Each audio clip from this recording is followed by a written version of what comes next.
자비로우시며 한없이 저희를 사랑하시는 아버지 하나님, 지난 한 주간 저희를 위험에서 지켜주시고 저희 각 개인의 크고 작은 고통 가운데 저희를 위로해 주시고 이 예배의 자리로 인도해 주심에 감사드립니다. 아버지 하나님, 지금 나라 안팎으로 걱정스러울 만큼 너무나 어지럽습니다. 대외적으로 무역전쟁이 곳곳에서 일어나고 있고 똘똘 뭉쳐도 헤쳐나가기 힘든 시기에 내부적으로는 큰 분열이 일어나는 것 같아 많은 이들이 이 나라를 걱정하고 있습니다. 이 나라를 불쌍히 여기시어 굽어 살펴주시기를 간구합니다. 아버지 하나님, 우리 가정을 위해서 기도합니다. 어려운 시기에는 우리 가정도 흔들릴 때가 많습니다. 서로에게 모진 말로 상처를 주고 위로보다는 실망을 더 안길 때가 있습니다. 주님, 어렵고 힘든 시간이 오히려 가정 안의 위로와 사랑으로 더 단단한 가정으로 성장하는 은혜로운 시간이 되게 해주기를 바랍니다. 주님, 이런 어려운 시기에는 고통뿐만 아니라 우리 주변에 유혹도 많이 있음을 고백합니다. 주님, 저희가 오직 주 예수 그리스도만을 의지하며 어두운 유혹에 빠지지 않고 빛 한가운데로 나아가게 하소서. 그 가운데 저희 자신의 더럽고 부끄러운 민낯을 용기로 보게 하시고 주님 보시기에 좋은 모습으로 거듭날 수 있도록 저희를 인도하여 주소서. 오늘 예배 가운데 주님의 말씀에 눈과 귀가 열게 하여 주시고 조금 더 주님 가까이 나아가는 귀한 시간이 되기를 바라며 이 모든 말씀 우리 주 그리스도의 이름으로 기도드렸습니다. 아멘.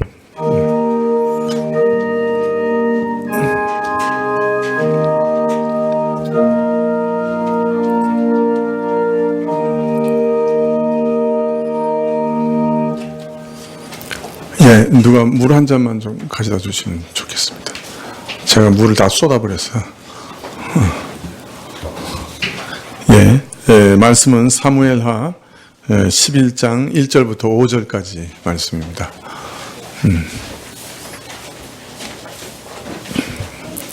사무엘하 11장 1절부터 5절까지 구약 479쪽입니다.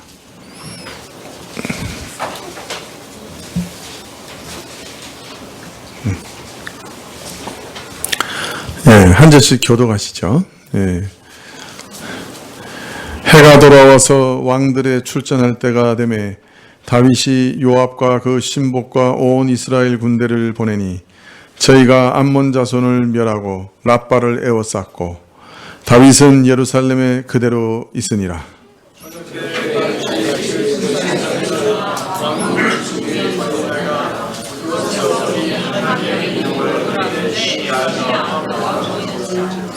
다윗이 보내어 그 여인을 알아보게 하였더니 고하되 그는 엘리암의 딸이요 햇사람 우리아의 아내 밧세바가 아니니까.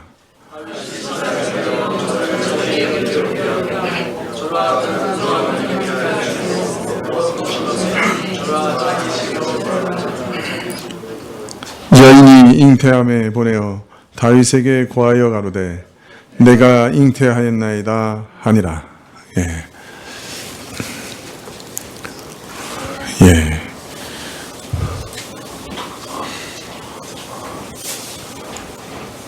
물을 한 잔 주시면 물을 먹고. 아이고, 고맙습니다. 잘 닦았습니다.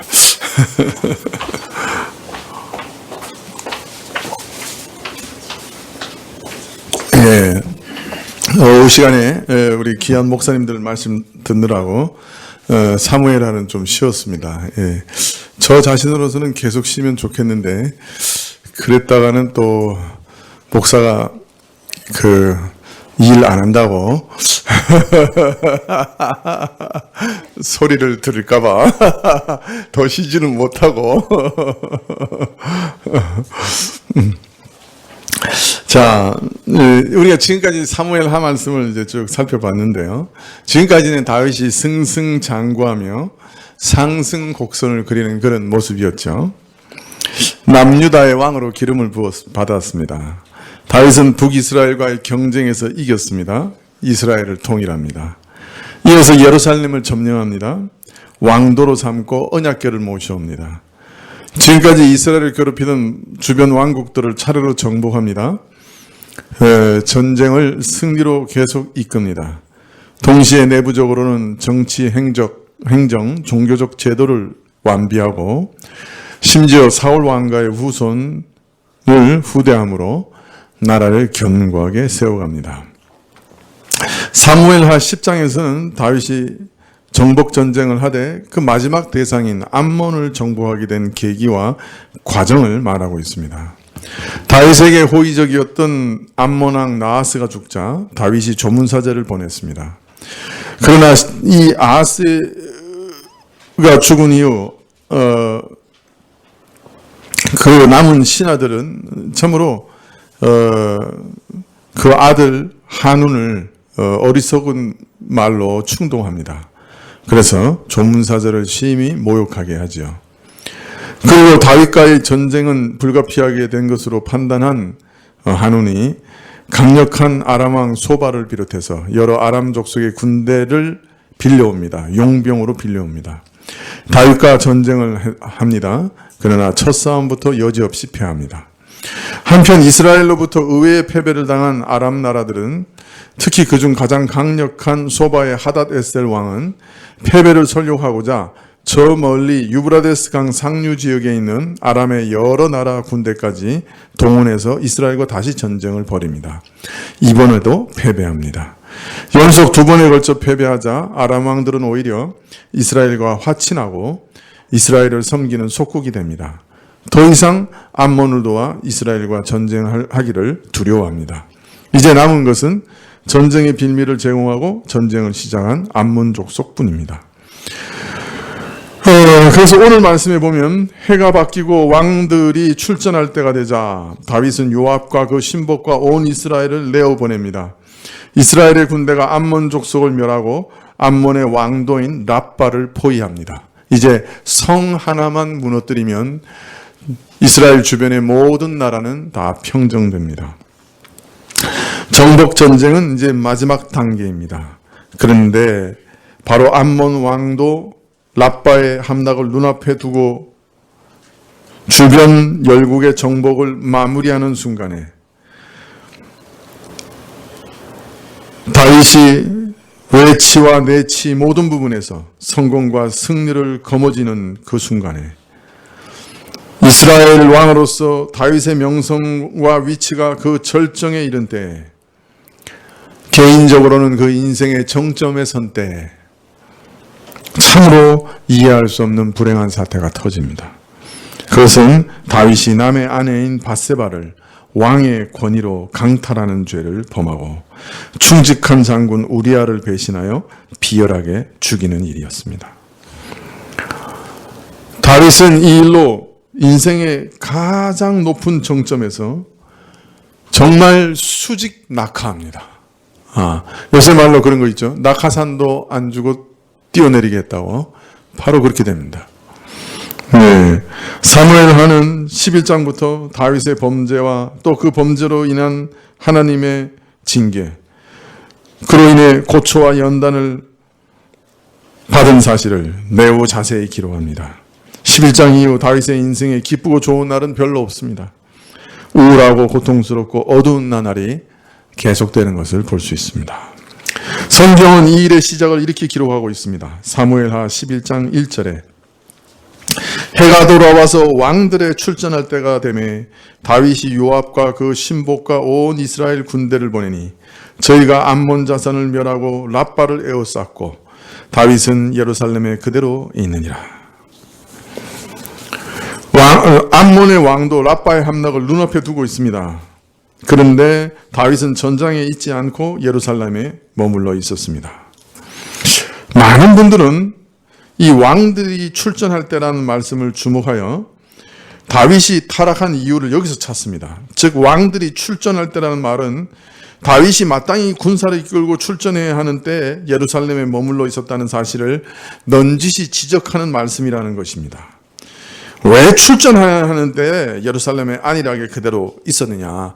예루살렘에 이렇게 안일하게 있었던 것 때문에 이런 사단이 나지 않았느냐? 여기에다가 2절에 늦은 오후에 낮잠까지 더해지면서 다윗이 자신의 소명을 마지막까지 제대로 완수하지 못하고 나태하고 게으름을 피우다가 이런 죄를 짓게 되었다. 그러므로 게으름이 큰 죄의 배경이 되었으니 우리는 부지런해야 된다. 이렇게 설교하십니다. 그래서 너희가 너희 소명을 다하라. 너희는 너희 직분을 다하라. 너희는 열심을 내어 주를 섬기라. 너희에게 주신 소명을 감당하라. 이런 주제로 설교하길 때 이 본문을 보통 취하십니다. 봐라. 안 그랬을 때 어떻게 됐냐? 망했다. 네, 이렇게 얘기하시는 거죠. 제가 이런 투로 말할 때는 제가 이걸 반대한다는 얘기겠죠. 예. 물론 게으르지 말고 부지런히 소명을 완수해야 하는 것은 두말할 필요가 없습니다. 옳은 말씀입니다. 또 다윗이 친히 군대를 이끌고 나갔으면 바세바 얽히는 일도 없었을 것입니다. 그도 옳은 말씀입니다. 그러나 왕들이 출전할 때가 되었는데 예루살렘에 머문 것이 다윗의 범죄의 주된 원인이라 말씀하시는 것은 선뜻 동의할 수가 없습니다. 먼저 여기 왕들의 출전할 때라는 말씀은 왕이 직접 출전해야 된다는 말이 아닙니다. 출전해야 되는 때라는 말이 아닙니다.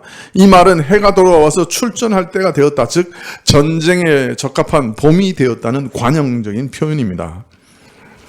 왕이 직접 군대를 이끌고 나가야 한다는 의미가 담겨 있는 것이 아닙니다. 열왕기 상을 보면 이후에 북이스라엘이 아람과 싸울 때 아람은 주로 봄에 이스라엘을 공격합니다. 왜 그럴까요? 두 가지 이유입니다. 하나는 봄에 공격해오면 집안이 단단합니다. 그래서 행군하기가 좋아요. 그 다음에 늦은 봄 추수기가 다가오면 군량을 적지에서 얻을 수가 있습니다. 조달할 수 있습니다. 그래서 봄에 일부러 공격해온 거예요. 그래서 이 시기를 해가 돌아와서 봄이 되는 시기를 왕들이 출전할 때가 되었다. 이렇게 표현하고 있습니다. 왕이 전쟁을 결정하고 공격을 명령할 때가 되었다는 말입니다. 왕이 꼭 전쟁터에 나가지 않아도 전쟁을 결정하고 군대를 내보내는 것이니 왕들이 출전할 때라고 기록하고 있는 것입니다. 물론 지금까지 다윗 왕이 전쟁터에 직접 출전할 때가 많았지만 사무엘하 10장 7절에 1차 암몬 전쟁 때도 다윗은 요압을 대리로 보냈고 또 역대상 18장 12절부터 13절에 보면 에돔 전쟁 때도 다윗이 직접 가지 않고 요압의 동생 아비새를 보낸 적이 있음을 알 수 있습니다. 물론 다윗이 직접 출전했으면 좋을 뻔하였죠. 그러나 왕이 어떤 내치를 위해 머물러 있을 수도 있고 국정의 내적인 어떤 정치를 위해 또 좀 쉬면서 다른 사람을 보낼 수도 있는 것입니다. 그러므로 해가 돌아와서 왕들이 출전할 때가 되었다는 말씀이 다윗이 예루살렘에 있었던 것이 모든 화의 근원이란 의미로 해석하기는 어렵습니다. 물론 개연성이 전혀 없는 것은 아니지만 이것을 근거로 다윗의 게으름을 질타하는 것도 성경의 의도는 아니라고 생각됩니다. 왕이 예루살렘에 있을 수도 있는 것입니다. 그런데 마침 이 사달이 일어난 것이죠. 따라서 이 사건의 원인이 다윗이 어디 있었는가, 예루살렘에 있었는가, 아니면 전쟁터에 있었는가, 거기 있지 않습니다. 시편 51편에 말씀하시는 것처럼 다윗이 가진 본성적 부패에 이 죄의 원인이 있었다고 보아야 할 것입니다. 아닌 말로 내 마음이 순결하면 내가 정쟁터에 있든지 아니면 창녀촌에 있든지 그게 무슨 문제가 있겠습니까? 그러나 마음이 더러워지면 전쟁터에서도 얼마든지 범죄하지 않겠습니까? 그러므로 가장 큰 문제의 원인은 다윗, 아니 모든 아담의 후손이 가진 그 마음의 부패에 있고 그 부패한 마음이 유혹에 연약하게 반응한다고 하는 것이 가장 근원적인 원인일 것입니다. 물론 이처럼 연약한 자들에게 있어 환경은 매우 중요한 것이 사실입니다. 전쟁터가 예루살렘보다 좀 안전했을 겁니다.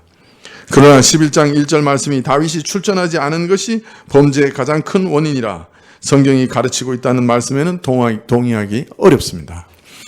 게으름을 방지해야 된다는 것을 가르치고 있는 교훈이 거기 담겨 있다고 하는 말도 동의하기가 좀 어렵습니다. 그저 이 말은 어떤 이유에서인지는 모르지만 다윗이 전쟁터에 가지 않고 예루살렘에 있었다는 말을 가리키는 말일 뿐입니다. 11장 2절에 저녁 때 다윗이 그 침상에 일어나 왕궁 지붕 위에 거닐다가 그것에서 보니 한 여인이 목욕을 하는데 심히 아름다워 보이는지라. 사건은 어느 날 늦은 오후에서 시작되었습니다. 저녁 무렵 다윗 왕이 침상에서 일어났습니다. 여기 저녁 무렵은 오후 3시부터 해질녘까지의 시간을 말합니다. 다윗은 시에스타, 즉 팔레스타인 지방의 한낮의 더위를 피하기 위해 낮잠을 자고 늦은 오후에 일어났습니다. 물론 전쟁 중에 이처럼 한가하게 낮잠을 자는 것을 비난하는 분들도 많이 있습니다. 그러나 이것도 습관적인 일이므로 굳이 탓하지 않아도 될 것입니다. 원래 관습적으로 해가 뜨거울 때는 잤어요. 우리나라는 그런 관습 없지만, 근데 좀 길게 잔 것 같아요. 오후 3시쯤 일어났어요.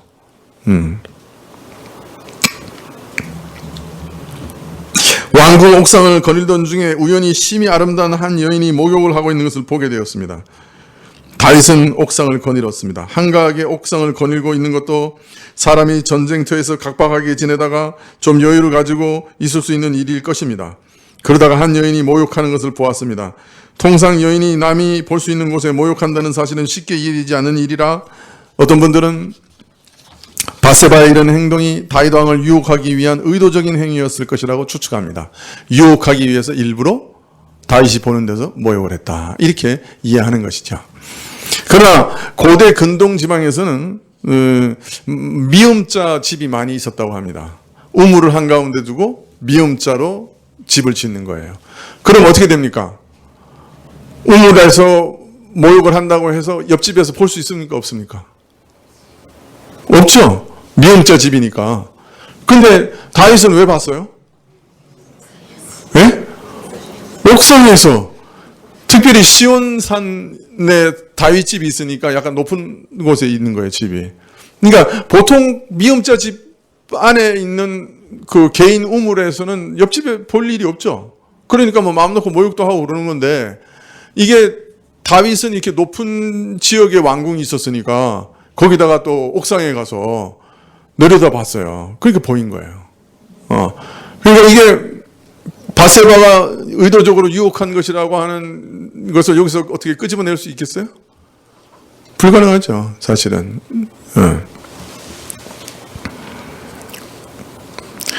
왕궁은 시온산 위에 있었고 왕궁 지붕에서 밑을 내려다 보았더니 일반 가정집 앞마당이 보인 것입니다. 바세바가 어떤 의도가 있었다고 생각하는 것은 과도한 성경 읽기라고 생각됩니다. 또 오늘 성경을 가만히 보십시오. 바세바는 철저하게 수동적입니다. 바세바가 어떤 생각을 했는지, 다윗의 명령에 어떻게 반응했는지 철저히 침묵합니다.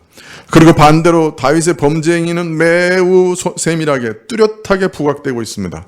그러므로 바세바는 오히려 절대 권력 앞에 피해자로 그려지고 있고 수동적으로 그려집니다. 그러므로 바세바의 의도를 이런 말씀에서 추론하는 것은 과도한 해석이라고 할 수 있습니다. 정말 우연히 바세바는 평소 하는 대로 모욕을 했고 다윗은 정말 우연히 여인이 모욕하는 모습을 그 순간에 보게 되었던 것 아닌가 생각되어집니다. 자, 모욕하는 여인이 다윗에게 심히 아름다워 보였습니다. 아름다운 여인을 아름답다고 여기는 것이 죄일까요?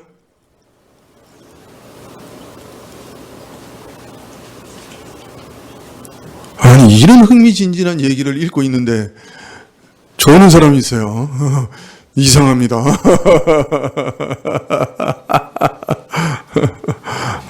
하기사 오늘 국수가 너무 맛있더라고요.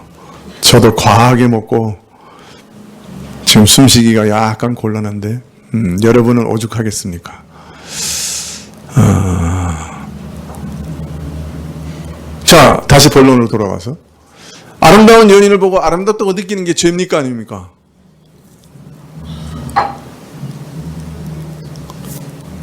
죄입니까? 아닙니까?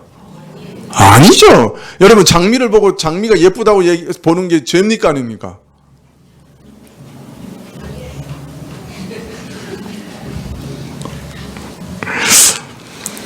보고 야 예쁘다 감탄하는 죄는 죄가 아닙니다. 그죠, 최 장로님? 난을 보고 야 저 정말 아름답다. 그 하나님이 주신 정말 아름다운 마음인 거죠. 근데 그 난을 내가 훔쳐야 되겠다. 그것도 죄죠. 내가 그 장미를 꺾어서 내가 가져가야 되겠다. 내 거 아닌데. 그것도 죄죠.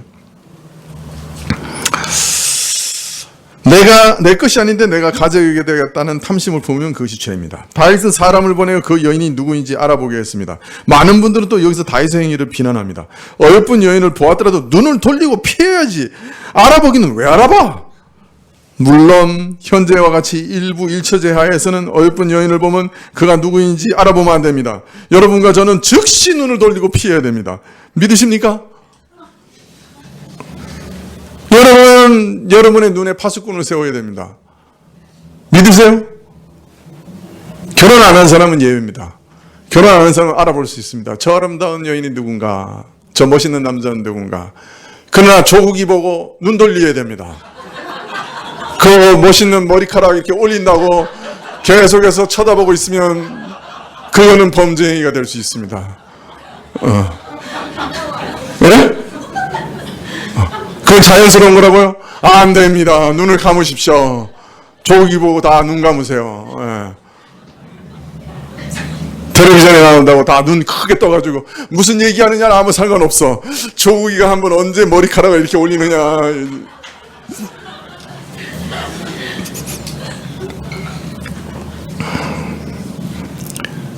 일부 일체제 안에서 어여쁜 여인을 보고 누군지 알아보면 안 됩니다.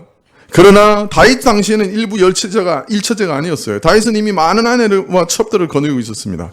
만일 상대가 처녀였다면 또다시 아내로 맞아들일 심산이었을 겁니다. 여기까지는 범죄 아닙니다. 오늘 제가 좀 이상하죠? 다윗과 바세바의 마치 변호사처럼 지금 계속 말을 하고 있습니다. 예. 그러나 여기까지는 범죄 혐의가 없습니다. 검사의 입장으로 보십시오. 여기까지는 범죄 혐의가 없습니다. 명백한 범죄 혐의가 없습니다. 자, 알아본 자들이 보고하기를 엘리암의 딸이요 햇사람 우리아의 아내 바세바가 아니니까 라고 보고합니다. 보고자가 수사적 의문문으로 다윗에게 되묻는 것을 볼 때 다윗이 모욕하는 여인이 바세바라는 사실을 몰랐을 뿐 바세바라는 여인의 정체에 대해서는 알고 있었던 것으로 보입니다. 당신이 알고 있는 사람 아닙니까? 라고 얘기하는 거예요. 그녀는 자신의 부하 장수 중 햇사람 우리아의 아내요. 나중에 보면 33인의 장수 중에 한 사람이었습니다. 그리고 엘리암의 딸이라. 사무엘하 23장 34절에 보면 엘리암도 그 33인의 다윗의 장수 중에 한 사람입니다. 그러니까 아주 유력한 장수 중에 한 사람이에요. 그 다음에 그의 아버지는 누구예요? 이 엘리암의 아버지는 유명한 모사 아히도벨입니다. 아히도벨이 누구냐? 다윗의 제갈공명입니다. 그렇게 이해하시면 됩니다. 잘 아는 부하의 아내요. 부하 장수의 아내요. 딸은 또 다른 부하 장수의 딸이요. 그죠? 자기 자신의 최고의 참모의 손녀라. 다윗이 이미 이 여인에 대해서 들은 바 있었을 거예요. 자기 측근 장수의 아내고 자기 측근 장수의 딸이고 자기 최측근 참모의 손녀인데 알 수 있었을 거예요. 이름이라도 들어서 알았을 거예요.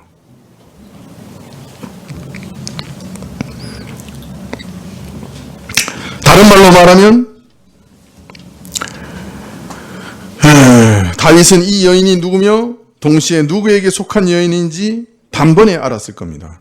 모욕하는 아름다운 여인의 이름은 위험스럽게도 너무나 잘 아는 집안의 딸이요 아내였습니다. 따라서 다윗이 함부로 대해서는 안 되는 여인이요 함부로 취해서는 절대 안 되는 여인이었습니다.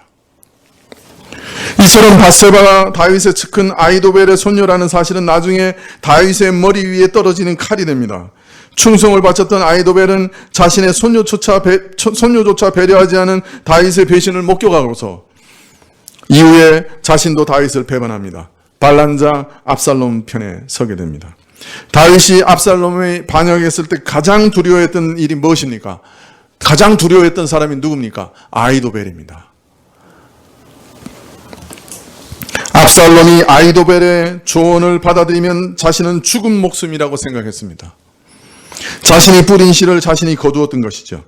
다윗은 자신들의 충성스러운 부하들의 도움으로 왕권을 얻었는데 그 왕권을 이용해서 자신에게 충성하였던 장수의 아내와 딸 그리고 측근의 손녀를 강제로 취하는 범죄를 저질렀습니다. 그러므로 오늘 이 여인이 누구인가 하는 사자의 보고는 다윗이 얼마나 후한무치한 죄를 범했는가 하는 것을 우리에게 역력하게 드러내 보여주는 말씀입니다.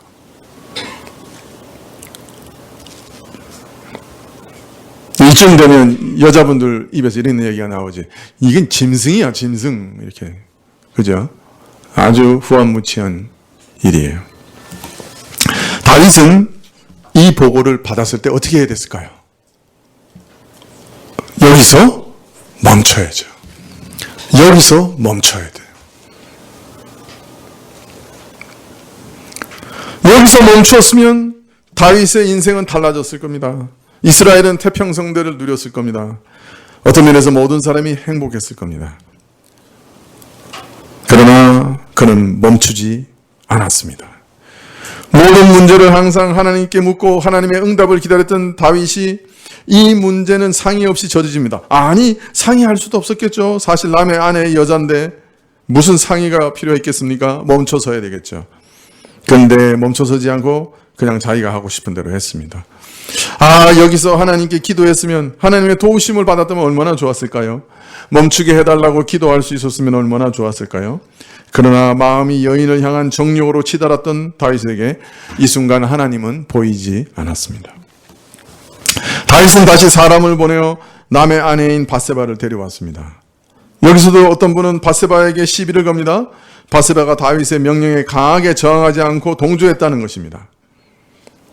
그러나 성경은 여기서도 바세바의 반응에 대해서는 침묵합니다.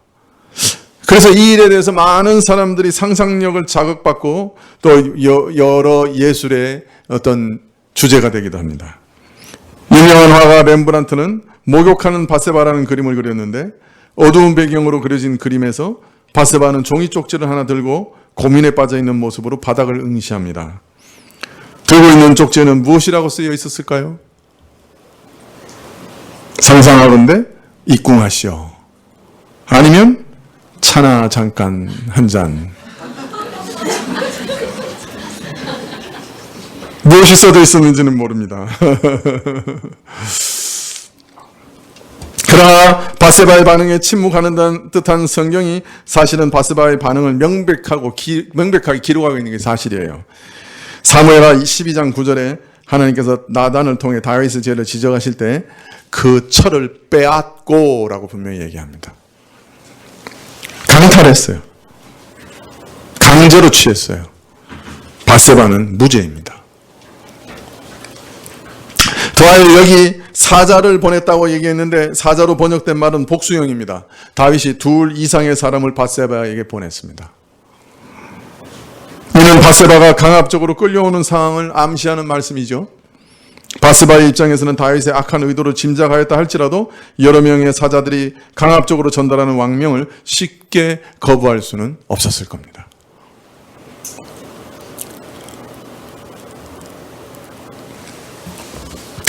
바세바를 데려온 왕은 그녀와 동침하였고 그녀는 그 집으로 다시 돌아갔습니다.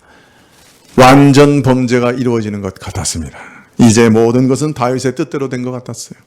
다윗은 그가 원하는 것을 손에 넣었고 상대는 집으로 돌아갔고 아마도 서로 발설치 이후로 절대 발설치 않을 것이요 모든 것은 비밀에 붙여질 것입니다.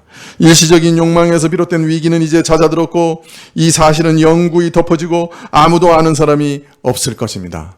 다윗의 종자 몇을 제외하고 비밀리에 행한 이 일은 이제 영영 어둠 속에 숨겨지게 될 것이요 자신은 일상으로 돌아갈 것이다. 다윗은 생각하였을지 모릅니다. 그러나 그렇게 되면 하나님이 아니시죠. 그죠? 우리 하나님은 다윗을 사랑하지 않으시는 것이었겠죠. 하나님께서는 다윗이 회개하지 않고 그냥 망하는 것을 원하지 않으셨습니다. 죄에 포로되어 이후 죄와 어두움 가운데 살아가는 것을 원하지 않으셨습니다. 그래서 당사자와 관계된 모든 자들이 침묵하는 그때 하나님은 이 일을 광명천지에 드러내십니다. 몇 주 다윗에게 다윗이 지금까지 들은 수많은 소식들 중 가장 놀랍고 가장 당황스러운 소식 중에 하나가 날라 들어왔습니다. 오늘 말씀 사무엘하 11장 5절에 여인이 잉태함에 보내어 다윗에게 고하여 가로되 내가 잉태하였나이다 하니라. 내가 잉태하였나이다. 보통 가장 축복받아야 할 소식 중에 하나인 이 말이 다윗에게는 청천벽력같이 들렸을 겁니다. 한동안 어찌해야 할 바를 알지 못해 우왕좌왕하며 방안을 거닐었을지도 모릅니다. 11장 4절에서 해석하지 않고 넘어온 말씀이 하나 있습니다. 그게 무엇이죠? 저가 부정함을 깨끗게 하였으므로 라는 말입니다. 이해하시기 쉽게 번역을 하면 바세바가 다윗에게로 오니 다윗은 그 여인과 정을 통하였다. 그 여인은 마침 그의 부정함을 깨끗하게 씻고 난 다음이었다. 이 말이 무슨 말입니까? 구약에서는 여인이 경수가 끝나면 어떻게 하라고 했어요? 율법을 따라 자신을 정결케 하는 일을 하였습니다. 물로 씻었습니다. 즉 바세바는 남편 우리아가 전장으로 떠난 후에 경수가 있었고 이제 그것이 끝나 가임 기간에 접어들었다 하는 것을 말하는 것입니다. 그러므로 바세바가 임신한 아이는 누구 아이입니까? 누구 아이입니까? 다윗의 아이입니다. 빼도 박도 할 수도 없습니다. 오리발 내밀 수 없습니다. 남편이 없는 중에 바세바가 임신한 것은 바세바에게는 심각한 위기입니다. 또 이는 다윗의 입장에서는 자신의 범죄 행각이 만천하에 드러나게 되는 심각한 위기 상황입니다. 이제 이 사건은 전혀 예측할 수 없는 새로운 국면으로 접어들게 되었습니다. 여인은 남편과 다른 사람과 아이를 갖게 됐다고 하면 벌은 사형이었습니다. 다윗은 자기가 최고 재판관이니까 자기 목을 치라고 말하지는 못하겠지만은 자신의 행동으로 인한 수치는 이루 말할 수 없게 될 것이고 그의 지도력은 땅에 떨어지게 될 것입니다. 부끄러워서 얼굴을 들고 다니지 못하게 되겠지요. 심각한 위기 상황입니다. 극적으로 장면이 전환됐어요. 하나님은 살아계시고 신실하신 하나님입니다. 하나님이 드러내시려고 하시면 아무도 막을 수 없습니다. 어떻게든 일이 드러나고 맙니다. 하나님께서 이처럼 들추어내실 때 다윗은 어떻게 했으면 좋을 뻔했습니까?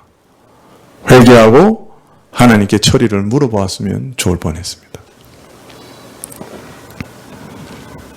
하나님 앞에서 자신의 죄를 고백하고 하나님의 처분을 기다렸으면 좋았을 겁니다. 그러나 다윗은 이 기회에도 돌아서지 못합니다. 더 깊은 수렁으로 빠져들고 맙니다. 처음 바세바의 정체를 알게 되었을 때 멈춰 섰어야 했습니다.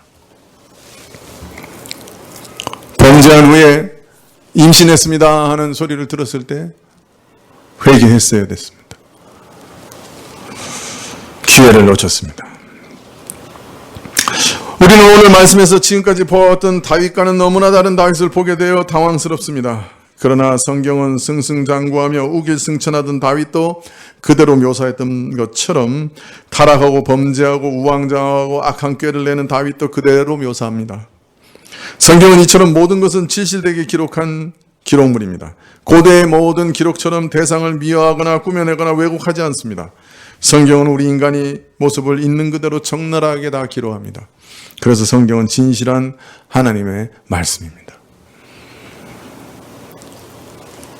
우리는 오늘 말씀에서 인간 안에 도사리고 있는 죄와 악이 어떻게 갑자기 쏟아져 나오는지 보게 됩니다. 다윗이 지금까지 보여주었던 신실한 모습을 생각해보면 다윗이야말로 결코 죄를 지을 것 같지 않은 완벽한 인물 아니었습니까? 그러나 다윗도 순식간에 엄청난 죄를 저지르고 맙니다. 이처럼 인간 안에서 악은 만만한 것이 아닙니다. 우리 안에 있는 악은 순식간에 홍수처럼 우리를 엄몰하는 존재입니다. 가장 완벽한 인간도 순식간에 쳐서 이 세상에서 가장 흉측한 죄인으로 만들 수 있는 것이 우리 안에 죄의 세력입니다. 인간은 이처럼 누구나 범죄할 가능성을 안고 사는 연약한 존재입니다. 그러므로 선줄로 생각하는 자는 넘어질까 항상 조심해야 합니다.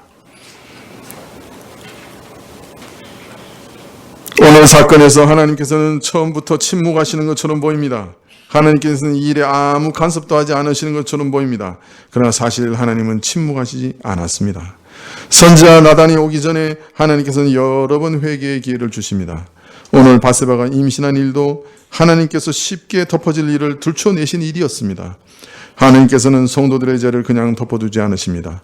들춰내어 회개하게 하십니다. 그래서 도리어 죄가 들어 회개하는 것이, 드러나서 회개하게 되는 것이 큰 은혜인 것입니다. 여러분 기억하십시오. 하나님이 만일 우리 죄를 들춰내시기로 결정하시면 막을 수 없습니다. 그 전에 회개해야 합니다.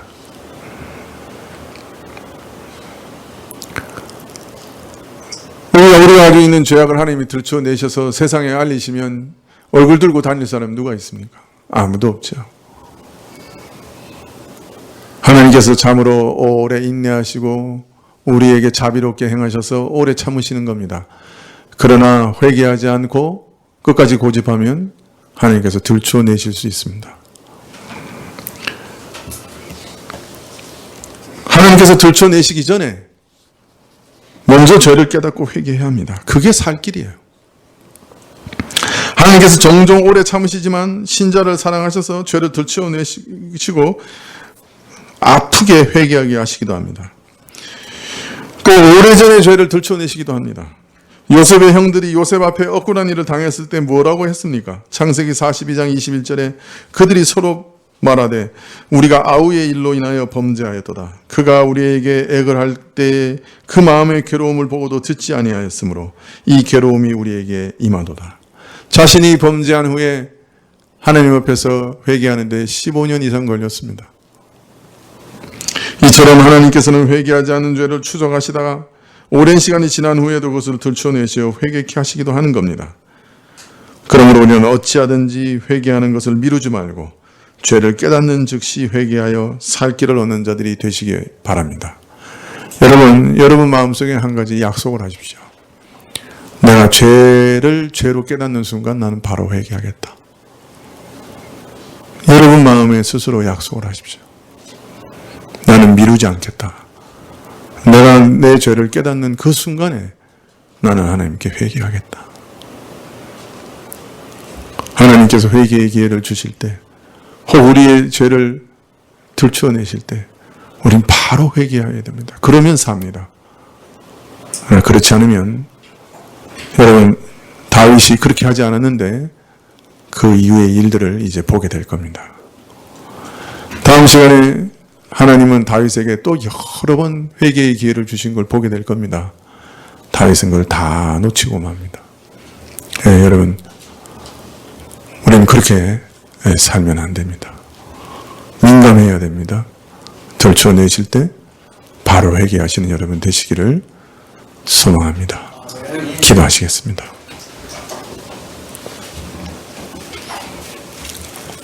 하나님 아버지, 저희가 저희 죄를 깨닫는 순간에 회개할 수 있도록 도와주십시오. 마음에 주님 스스로에게 약속하게 해주십시오. 내가 내 죄를 깨닫는 그 순간에 회개하리라. 스스로 약속하게 해주십시오. 평생 지키게 해주십시오. 혹 주님이 우리가 알지 못하던 죄악을 들춰내실 때 우리가 발빠르게 반응할 수 있도록 도와주십시오. 회개하는 것을 미루거나 그 죄를 고집하여서 회개를 할 수 있는 기회를 떠내려 보내지 않도록 주님께서 역사해 주십시오. 우리 마음의 성령에 민감할 수 있도록 도와주시기를 간절히 기도드립니다. 우리의 약함을 아시고 우리의 무감각한 것을 아시고 우리의 무지한 것을 아시는 성령 하나님, 우리를 도와주시옵소서. 예수님의 이름으로 기도합나이다. 아멘.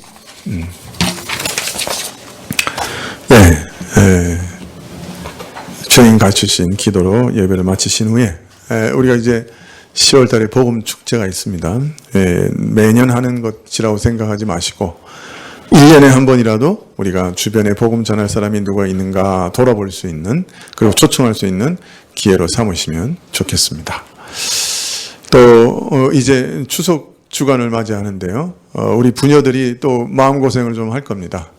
우리 남편들이 좀 더 유효한 마음, 또 같이 공감하는 마음 가질 수 있게 기도해 주시면 좋겠습니다. 제가 어제 그 주례를 했는데요.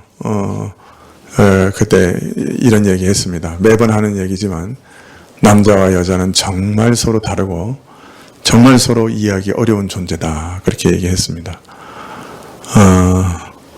그런데도 하나로 맺어주신 것이 하나님이십니다. 그 일에 깊은 비밀이 있기 때문에 그렇습니다.